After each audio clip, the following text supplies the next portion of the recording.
So I watched this movie a few weeks ago, and honestly, it was fun while watching it, but I think overall it's a forgettable sequel. Like, it was a good way to pass the time watching this movie with some friends, but overall, it's just a lot of the same of the first movie, and a lot of the shit that happens in it does not make sense. And then some of it just feels kind of stupid. Like, he loses his finger to this random cop that he beats the shit out of. You feel like that should have been left to like the main villain or the secondary antagonist that's played by Tom Hanks' son. But they just give it to this random cop that gets his ass kicked and then is never seen in the movie again. Like, why didn't they give it to a bigger character to make it feel, you know, more deserving? Um, it's okay, They start with the same thing with him basically almost forgetting to take the dumpster out. His family's mad at how distant he always is. Um, you know, he's doing a lot of jobs and he apparently owes a lot of money because of the shit he did in the first movie, but he's tired of all the jobs he's doing, so he wants to take a vacation. And the mob just kind of lets him. I feel like they should be more mad at him and try to stop him, but no, they just kind of let him. They're like, "Yeah, do whatever the fuck you want, I guess, even though you owe us money."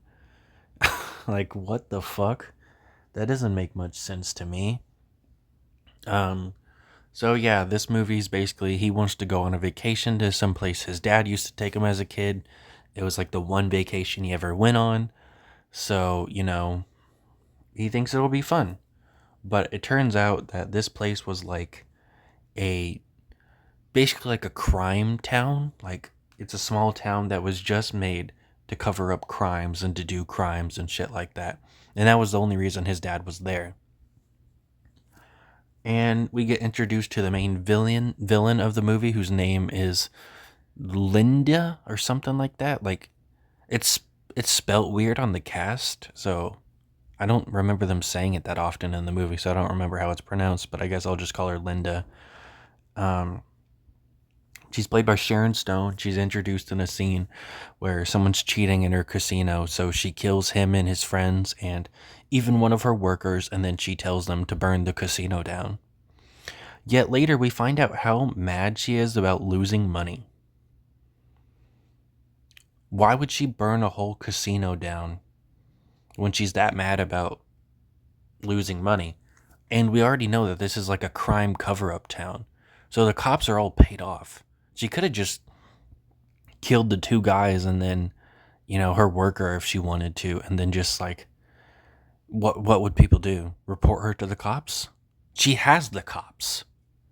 It felt like just to try and make her seem unnecessarily cruel, but it just makes her seem fucking stupid.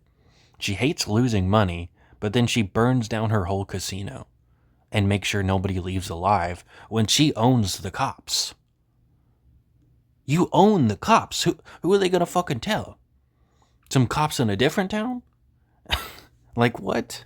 It's stupid. Um, there's like a scene that's meant to be badass where someone's mean to his daughter, so he beats him up and he goes to jail, and that leads him to meeting Tom Hanks's son's character. Tom Hanks' son does a pretty good job in this movie. You feel like he should be the main villain. No disrespect to Sharon Stone. She just doesn't get to do as much as he does. Like, why does he get more screen time when she's supposed to be the main villain? And, there's some tense scenes with him. Meanwhile, with her, there's eventually the main standoff, but it just lacks anything. She gets taken down pretty easily. He gets taken down pretty easily too. He gets like injured, and then when he shows up to the final fight, he's like, "Hey, he doesn't want to work with us. He doesn't want to come willingly. We have to kill him."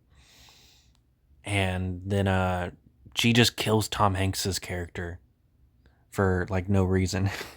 Just, I guess she didn't really like him. I mean, she says something like he's a dumbass or something, and then she kills him. It's whatever. Uh yeah, this movie was fine.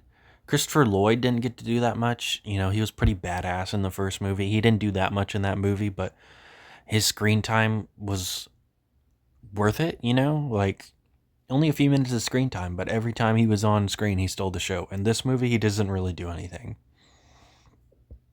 It was an okay movie, but I feel like I'll probably forget it in a few months.